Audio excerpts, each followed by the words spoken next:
Assalamualaikum warahmatullahi wabarakatuh. Halo teman-teman, perkenalkan nama aku Dina Melviana, NIM 13. Di sini aku mau memaparkan materi yang berjudul Manajemen Pendidikan.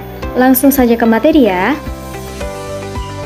Pendahuluan, pendidikan merupakan suatu proses yang dirancang secara sadar untuk menciptakan lingkungan belajar yang memungkinkan peserta didik mengembangkan berbagai potensi yang dimilikinya. Dalam proses tersebut, guru memiliki peranan yang sangat penting karena tidak hanya berfungsi sebagai pengajar, tetapi juga sebagai fasilitator, pembimbing, serta pengelola kelas. Peran guru dalam konteks ini berkaitan dengan kemampuan dalam menerapkan manajemen pendidikan agar proses pembelajaran berjalan efektif, efisien, dan berorientasi pada pencapaian tujuan pendidikan. Melalui pemahaman manajemen pendidikan, guru diharapkan mampu mengelola seluruh komponen pembelajaran, mulai dari peserta didik, kurikulum, sarana prasarana, hingga hubungan dengan masyarakat, sehingga kualitas hasil belajar dapat ditingkatkan secara optimal. Selanjutnya, rumusan masalah. Yang pertama yaitu bagaimana peran guru dalam menerapkan manajemen pendidikan di sekolah dasar. Kedua, komponen manajemen pendidikan apa saja yang perlu dipahami guru untuk mendukung efektivitas pembelajaran. Yang ketiga, bagaimana kompetensi profesional, sosial, dan personal guru berpengaruh terhadap keberhasilan manajemen pembelajaran.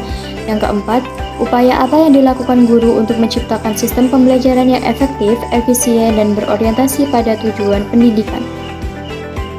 Kemudian yaitu tujuan. Yang pertama yaitu mengidentifikasi komponen-komponen utama dalam manajemen pendidikan yang berkaitan dengan peran guru. Yang kedua yaitu menganalisis keterkaitan antara kompetensi guru dengan keberhasilan proses pembelajaran. Yang ketiga yaitu menjelaskan urgensi penguasaan manajemen pendidikan bagi guru dalam konteks peningkatan mutu sekolah.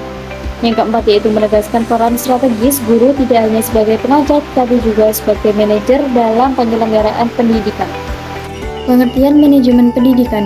Manajemen pendidikan dipahami sebagai suatu proses sistematis yang mencakup kegiatan perencanaan, pengorganisasian, pelaksanaan, dan pengawasan dalam bidang pendidikan agar tujuan pembelajaran dapat dicapai secara efektif dan efisien.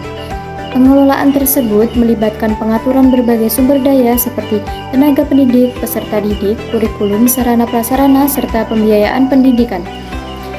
Dengan adanya manajemen pendidikan yang baik, lembaga pendidikan mampu menyusun sistem kerja yang terarah, terstruktur, dan terukur, sehingga setiap program dan proses pembelajaran dapat dijalankan secara optimal.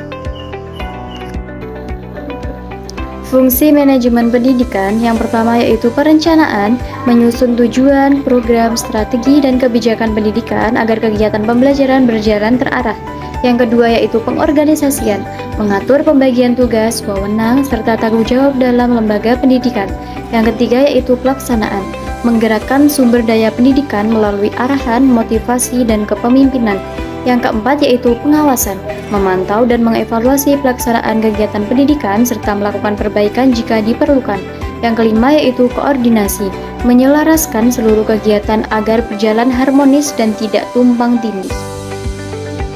Selanjutnya yaitu ruang lingkup manajemen pendidikan ada 7. Yang pertama yaitu manajemen kurikulum dan pembelajaran, meliputi penyusunan, pengembangan, pelaksanaan, dan evaluasi kurikulum serta proses pembelajaran agar sesuai tujuan pendidikan. Yang kedua yaitu manajemen peserta didik, mencakup penerimaan, pencatatan, pembinaan, pengembangan potensi, hingga layanan bimbingan agar peserta didik dapat belajar optimal. Yang ketiga yaitu manajemen pendidik dan tenaga kependidikan, mengatur rekrutmen, penempatan, pembinaan, peningkatan kompetensi, dan kesejahteraan guru serta tenaga pendukung lainnya.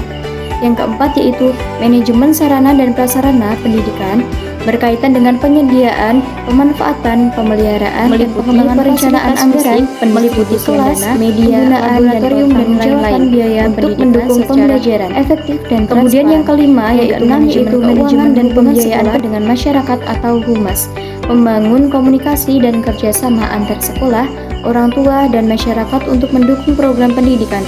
Kemudian yang ketujuh yaitu manajemen layanan khusus pendidikan, menyediakan layanan tambahan seperti UKS, perpustakaan, layanan konseling, serta layanan pendidikan inklusi bagi peserta didik dengan kebutuhan khusus. Kemudian yaitu tugas tambahan guru. Yang pertama, memegang jabatan struktural di sekolah seperti wakil kepala sekolah, koordinator kurikulum, kepala laboratorium, atau pengelola sarana dan prasarana. Kemudian yang kedua yaitu mengelola administrasi pendidikan, termasuk penyusunan agenda sekolah, dokumentasi pembelajaran, dan pelaporan kinerja.